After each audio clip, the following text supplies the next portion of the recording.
Today we're going to talk about transporting Detector cooling units, either whether it's in a cabinet or returning a unit on exchange on a purchase.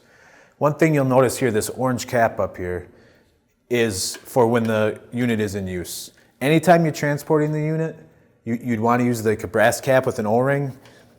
Once you change this out, this protects it from leaking during transport, whether you're doing a system deinstall. One instance you might see is when you go to ship the unit from a hospital and the fill line's full, and then it comes in after it travels across the country and you're missing some coolant.